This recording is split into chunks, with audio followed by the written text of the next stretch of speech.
السلام عليكم ورحمة الله وبركاته. إن الحمد لله نحمده ونستعينه ونستغفره ونعوذ بالله من شرور أنفسنا ومن سيئات أعمالنا. من يهده الله فلا مضل له ومن يضلل فلا هادي له، وأشهد أن لا إله إلا الله وحده لا شريك له، وأشهد أن محمدا عبده ورسوله.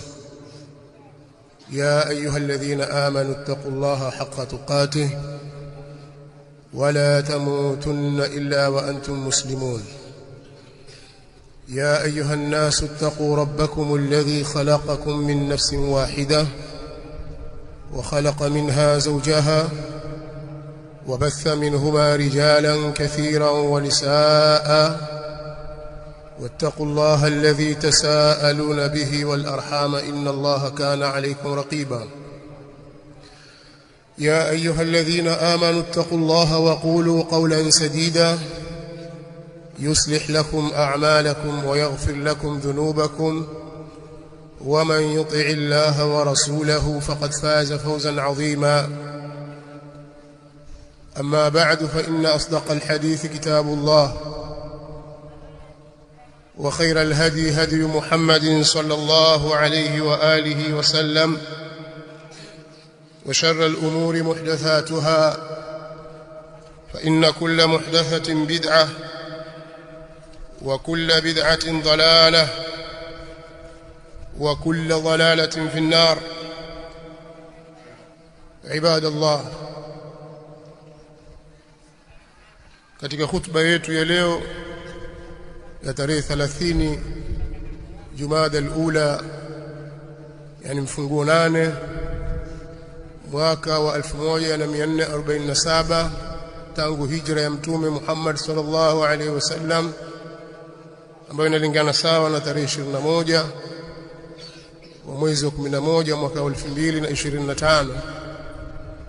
Neno ambalo nitapenda nianze nalo kwenye khutba ya leo ni maneno yanayonasibishwa na khalifa wa 4 wa Kiislamu,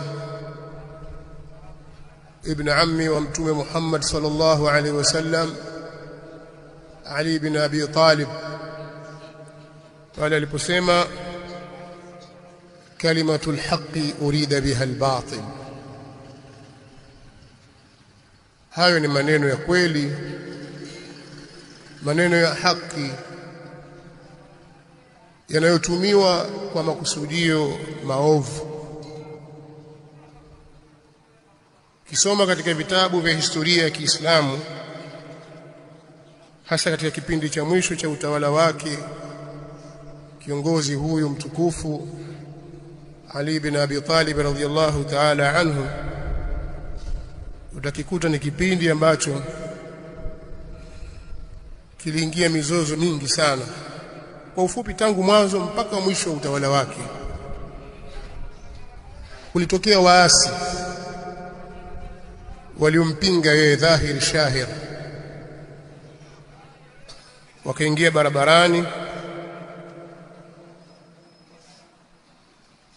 wakazidhibiti njia wakiwa wamejihami kwa silaha na kufanya uharibifu wa mali, bali walifikia kuwaua watu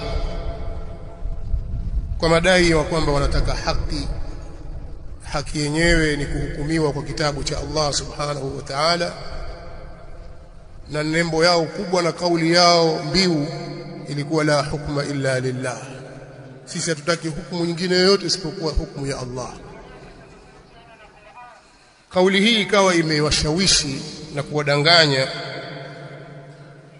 baadhi ya watu walioisikia, lakini ilipofika kwenye masikio ya Ali bin Abi Talib, kwa kuwa anazijua njama za watu waovu, yeye akasema maneno haya, kalimatul haqqi urida biha al-batil. Haya ni maneno ya kweli, maneno ya haki, lakini yametumiwa kwa makusudio maovu. Hawa lengo lao ni kutaka kuugawa umma na kuligawa taifa la Kiislamu kwa kufanya uasi wa kumuasi kiongozi mkuu,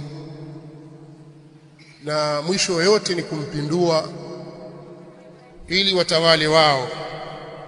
Lakini sasa hawana njia ya kufika huko, kwa lazima watumie maneno yatakaowachochea watu kuamini kwamba walichokisimamia ni haki. Kwa kuwa Ali bin Abi Talib ni mwanazuoni mkubwa wa Kiislamu, ni mwanafunzi mkubwa katika wanafunzi wa Mtume Muhammad sallallahu alaihi wasallam, yeye anafahamu mbinu za watu waovu, kwa sababu ukisoma Qur'ani na visa vya mitume na wale waliowaasi mitume na kuwakataa, hasa wale waliokuwa na mamlaka au waliokuwa na kauli katika jamii, walitumia kauli za aina hii. Wanatumia maneno ambayo dhahiri yake kama haki, lakini lengo ni kufika kwenye batili yao. Kwenye mchezo huu unatumika, si mchezo mgeni kwa watu wenye maarifa. Na sisi Waislamu walillahi alhamdu, kwa mwongozo wetu ni Qur'an, maarifa hayo wengi wetu tunayo. Watu wanapoleta maneno yao na misemo yao, ni rahisi sisi kuangamua na kujua hapa pana malengo mabaya yaliyofunikwa na maneno mazuri. Kwa ufupi ni kwamba hii ilikuwa ni kauli ya udanganyifu, lakini imetumika maneno mazuri. Malengo ilikuwa ni kumpindua yule mtawala na kuwatia hofu watu, kukosesha amani. Wakati tunaoishi hivi sasa katika nchi yetu hii ya Tanzania na ulimwengu kwa ujumla, lakini nitazungumza bil khusus ndani ya nchi yetu ya Tanzania,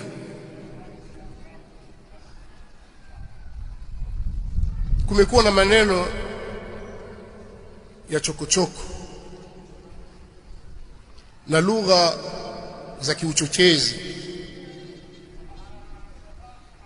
dhidi ya watawala au viongozi wa Kiislamu wanapokuwa madarakani katika nchi hii, hasa kutoka kwa Wakristo na Wakristo wenyewe, hususan wa Katoliki. Inawezekana wasiwe wote, lakini wengi katika viongozi wao huwa wanafanya hizi chokochoko.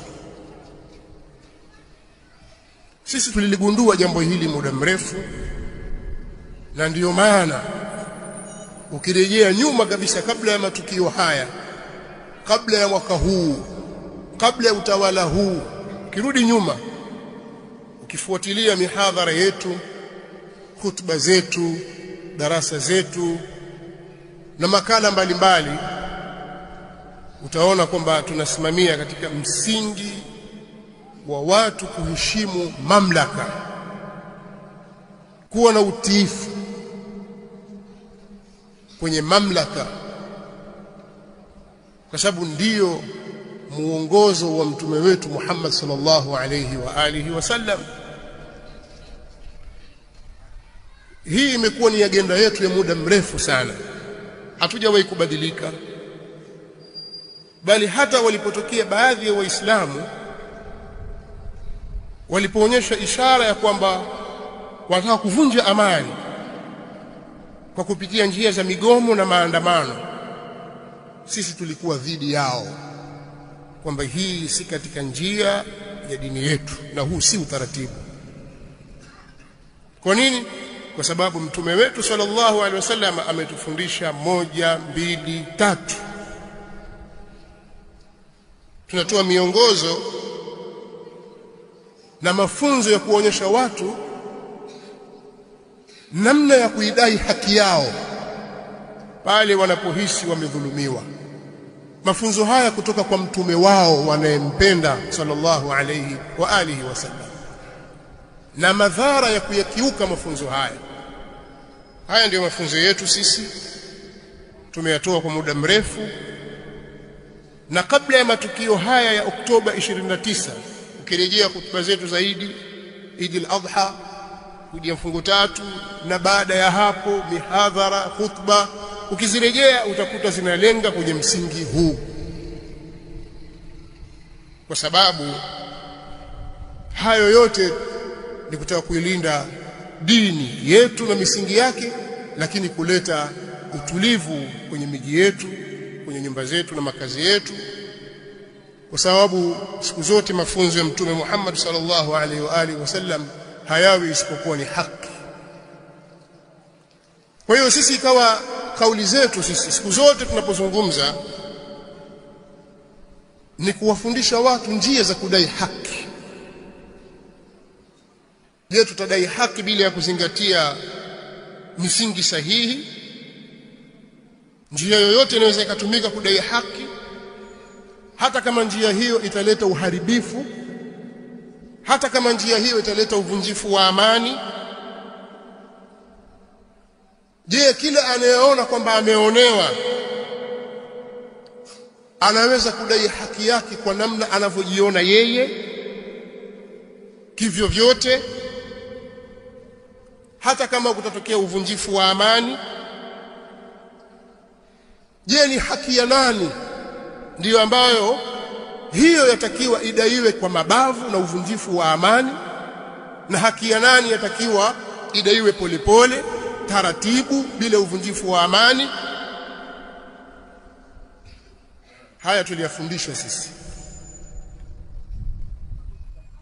na si kweli yale yanayoenezwa kwenye mitandao ya kijamii katika kupambanisha baina ya kauli za maaskofu, wachungaji, mapadri kwa upande mmoja na kauli za mashehe kwa upande mmoja, kwamba mashehe wao siku zote wanasisitiza amani, hawazungumzii haki, lakini maaskofu wao wanazungumzia haki, kwa sababu kudai haki na haki ikipatikana ndiyo utakaozalisha amani. Kwa hiyo mashehe wao wazungumzia amani, lakini hawaizungumzii haki. Kadhib.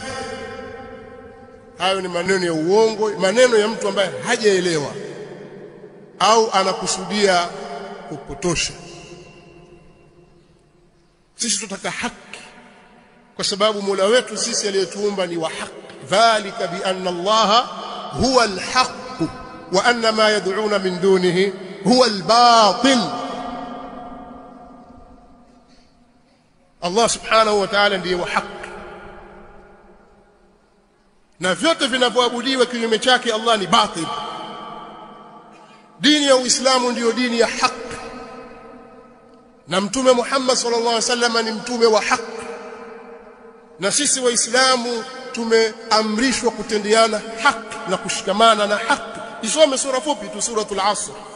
Allah subhanahu wa ta'ala atangaza wazi kwamba wanadamu wote watakuwa katika hasara ila wale walioamini na wakatenda amali njema, wakahusiana kushikamana na haki, watawasau bil haq.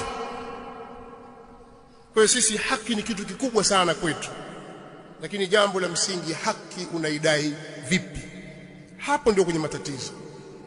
Wale wanaoitwa kwamba ni wasomi, wana PhD ngapi sijui huko, wana degree ngapi, wameshindwa kulielewa hili kwa sababu hawana muongozo katika dini yao ya kuongoza kwenye hili. Darasa lao na shule zao hazikuwaongoza katika hili. Lakini sisi tunao muongozo kutoka kwa Mtume Muhammad sallallahu alaihi wasallam. Bali dunia nzima inajua kwamba zipo njia za kudai haki. Kweli wewe umeibiwa, umeharibiwa mali yako, basi kwa sababu tu umeonewa katika hilo ndio uvunje amani? Au kumewekwa mahali pa kudai haki? Katika mambo ya kilimwengu ya kawaida tu wao wanajua.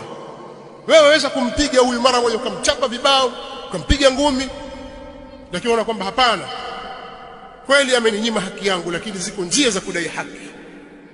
Na hizo ndizo ambazo sisi tunahimiza zifuatwe. Nasallallahu lana wa lakum al-afiyah was-salam.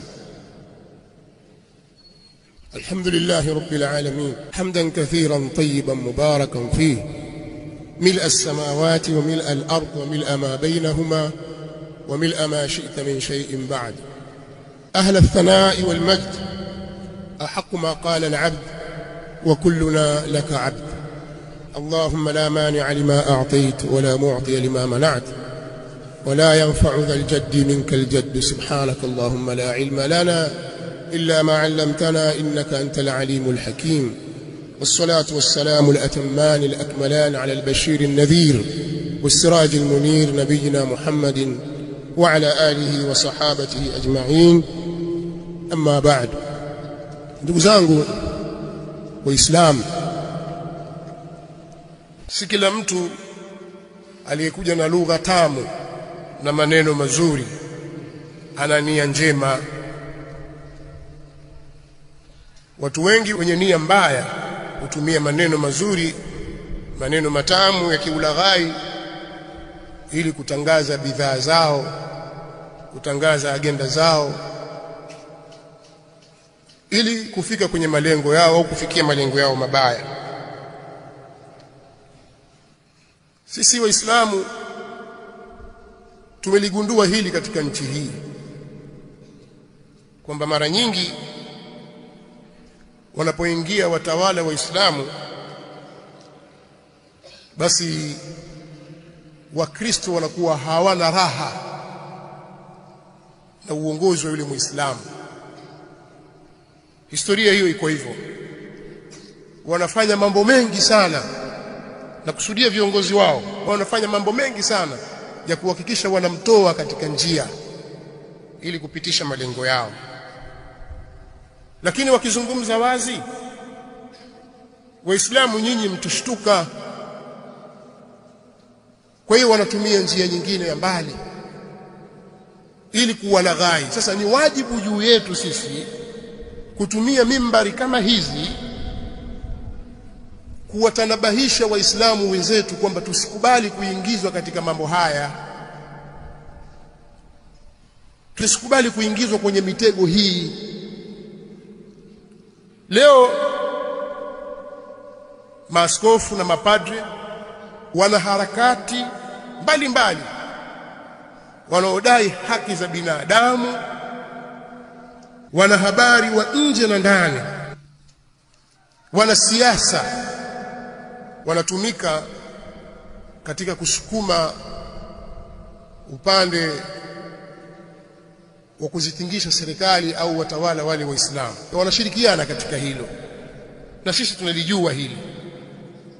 Na kauli yao sasa hivi waliokuja nao mwaka huu au kipindi hiki cha utawala huu ni madai ya haki, kwa sababu watu wanatekwa. Nataka niwaulize maswali mimi, maaskofu, mapadre, wachungaji, wanasiasa na wanaharakati na waandishi wa habari na raia wa kawaida tu, katika utawala wa awamu ya 5 hakukuwa na watu waliotekwa? Kama mtakumbuka, na mtakuwa na kumbukumbu nzuri, hata kwa watoto wadogo tu wanaokuwa sasa, watakumbuka kwamba msamiati wa watu wasiojulikana ulitaraddad sana katika kipindi cha utawala wa awamu ya 5. Sasa swali, nyinyi maaskofu mlikuwa wapi? Sasa hapa sisi tunajiuliza maswali, yani sisi waislamu, au kwa sababu huyu ni mkatoliki na huyu ni muislamu? Kwa hiyo alipokuwa mkatoliki katika utawala wake yanatokea haya, wao waliufyata wakakaa kimya, bali alipokuwa akienda kanisani ilikuwa akiombewa. Tunajiuliza maswali kwa sababu mitandao inaripoti sasa amekwenda kuswali kanisa fulani na sasa anaombewa. Ni mambo ya ripoti wenyewe, na haya matukio yalikuwa yakiendelea tena kwa kasi. Mlikuwa wapi? Hebu tufafanulieni jambo hili. Hii haki ina wakati, haki inamtazama mtu, inatazama dini za watu. Kama akiwa mkatoliki haulizi huyo, lakini akiwa muislamu lazima aulizwe. Haki ipi mnayoidai? Kama mtakumbuka, mimi sizungumzi kwamba nazungumza sasa kwa niaba ya wanasiasa. Tuna maswali ya kujiuliza sisi kwa sababu ya hivi vitendo vinavyofanyika na haya matamko yanayotoka. Sisi kama watu wenye akili timamu, watu wenye miongozo katika dini yetu, tunao mambo mengi, tuna maswali mengi yanatutatiza, mpaka mtujibu, mtuaminishe kwamba huu sio udini. Hamumpigi vita rais aliyeko madarakani kwa sababu ya dini yake. Hebu tupeni majibu katika hili, turidhike sisi na sisi tuungane na nyinyi. Maana wanasiasa walidhibitiwa katika kipindi cha awamu ya 5, ikawa hakuna mikutano ya vyama vya siasa. Waliokuchukua fomu za kutaka kugombea, pamoja na taaluma walizonazo, walionekana kwamba hawajui kusoma wala kuandika. Katika uchaguzi tu wa serikali za mitaa, na walibanwa kikweli kweli, mpaka wengine wakakimbia ughaibuni. Alipoingia mtawala Muislamu, aliwafariji, akawafungulia milango, bwana basi njooni mfanye siasa. Hapo ndipo walipotumia fursa ya kuanza kumtukana huyu aliyewaruhusu na kuona kwamba hatendi haki. Lakini bwana mkubwa yule Mkatoliki ilikuwa yuko sawa.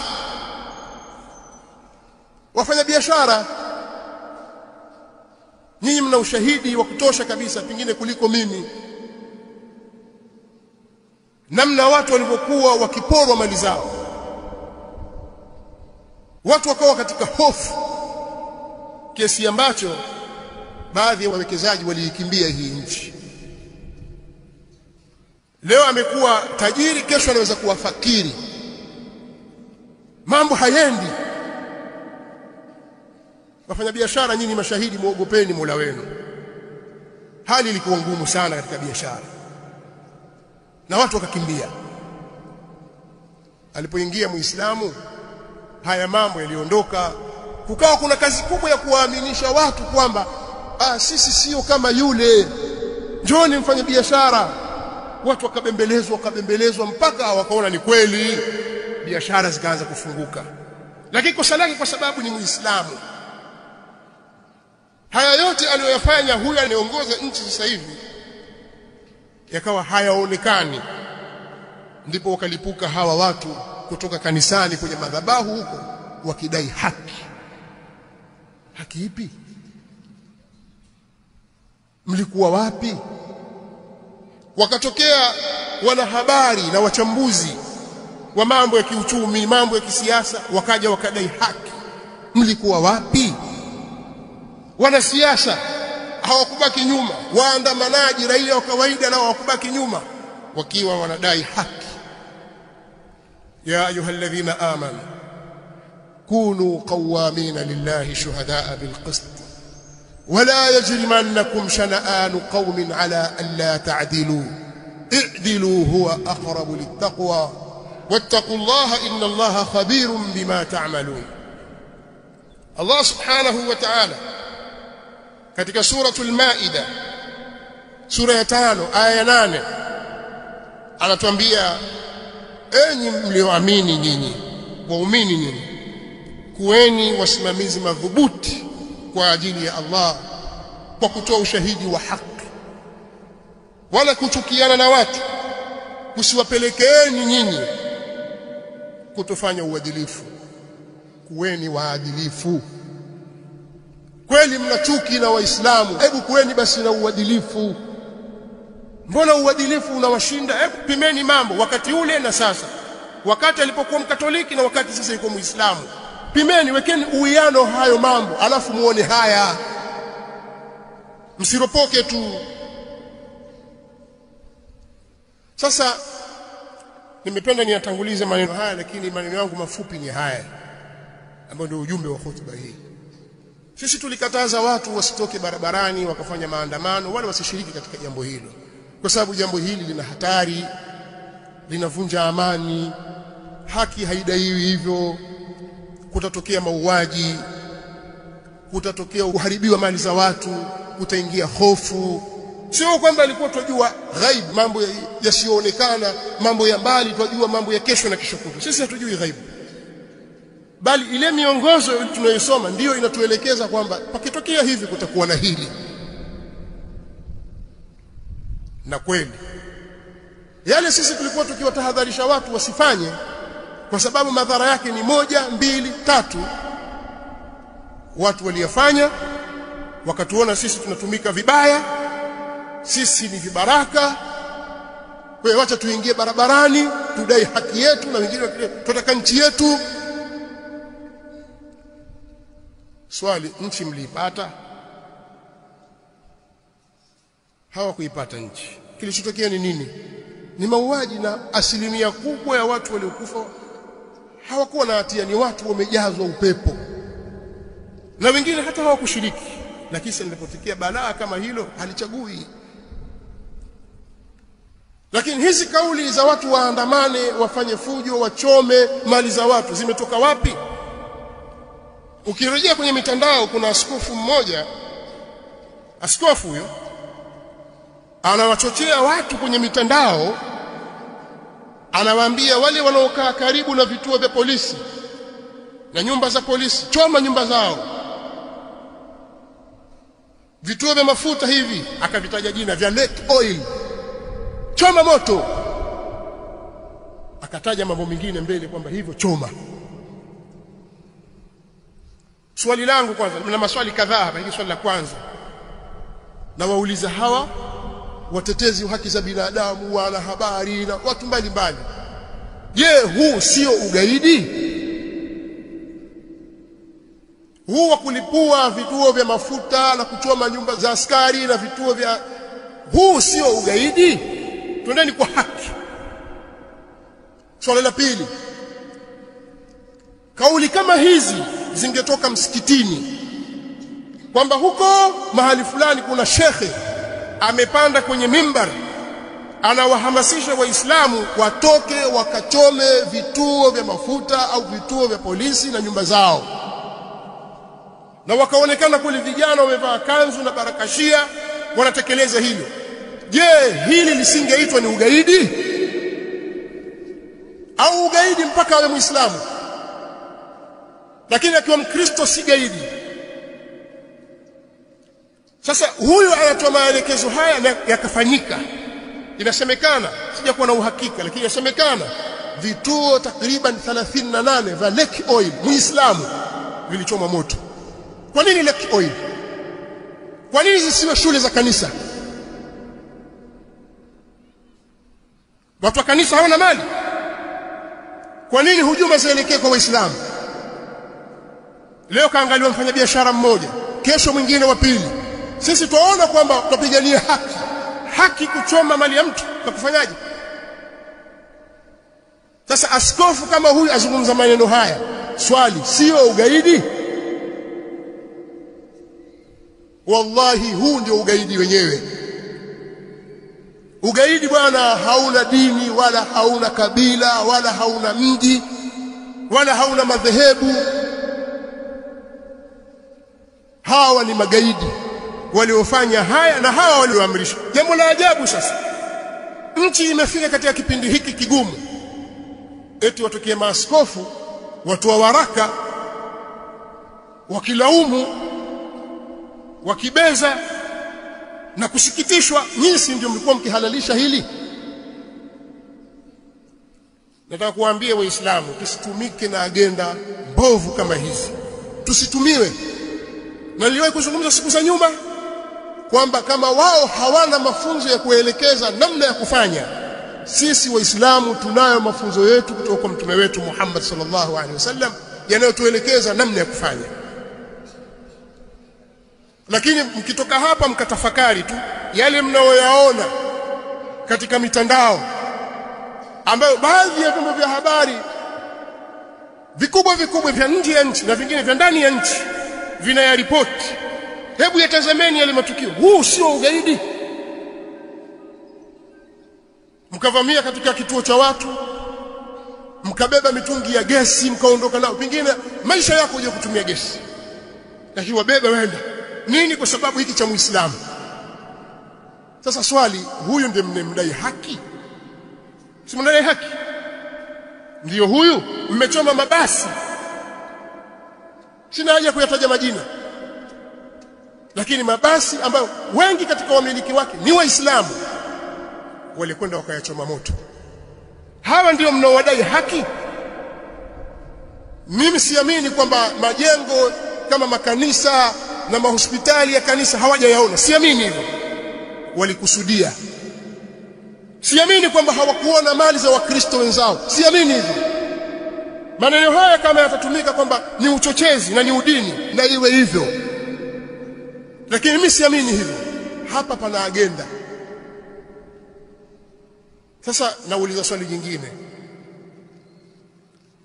Mtu anapokuvamia nyumbani kwako ili akupore mali yako, amevamia kwenye shamba lako ili aharibu mazao yako, amevamia kwenye renchi yako ili awahujumu wanyama wako, ukapambana naye, pengine ni kikundi cha watu 20 30, ukamuua au na wewe wakakuua,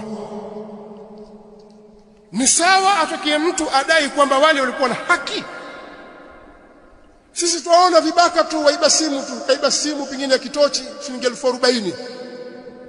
Nyinyi wananchi ndio mnaotoka barabarani na mapetroli na matairi mkampiga na mkamuua na mkamchoma moto. Basi simu shilingi 40,000 kaiba sufuria. Leo akaharibu mali ya mabilioni bila sababu yoyote kwa kisingizio kwamba adai haki. Nyinyi maskofu mko wapi? Hapa pana maneno ukiangalia dhahiri yake ni ya haki, lakini yana makusudio mabaya, maovu. Hawa watatuharibia nchi, watapoteza mwelekeo wa nchi, kwa sababu Waislamu nao watakapokuja sasa kudai haki zao kwa njia kama hiyo, msiwalaumu. Waislamu wana haki nyingi za kudai. Washaona kwamba kumbe tukitaka haki yetu tutumie njia hii, waweza kuwadhibiti Waislamu. Mtu anayetoka aona kwamba mimi nikifa nenda peponi, waweza kumdhibiti? Wanaweza kudhibitiwa Waislamu kwa miongozo ni kutoka kwa mtume wao sallallahu alaihi wa alihi wasallam. Lakini msitudanganye Waislamu, tusidanganyike. Hizi hali hakuna kitu kingine. Katika hutuba moja nilitoa kwamba kuna sababu zinazopelekea mambo haya, labda ukabila, labda hivi, lakini kataja udini. Na wallahi wa billahi, kwa haya yote tuliyosoma mpaka kufika Oktoba 29, 2025 tumebainikiwa kwamba ni udini ulio wazi kabisa.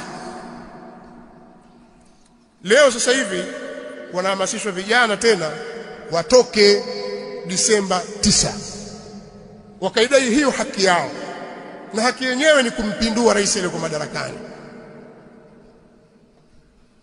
Wewe Muislamu utakubali ujinga huu?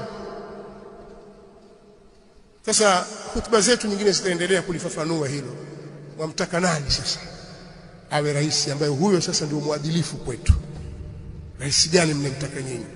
Na hiyo ndio njia sawa au si sawa au kadha?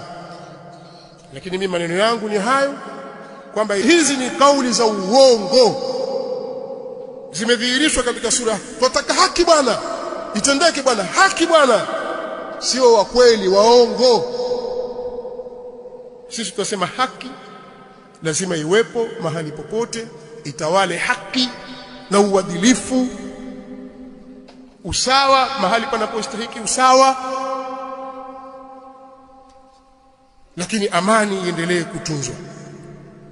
Na kuna njia za kudai haki, hii mahakama za ndani au za nje, hata mahakama ya Kiislamu na vinginevyo, kuna taratibu za kudai haki.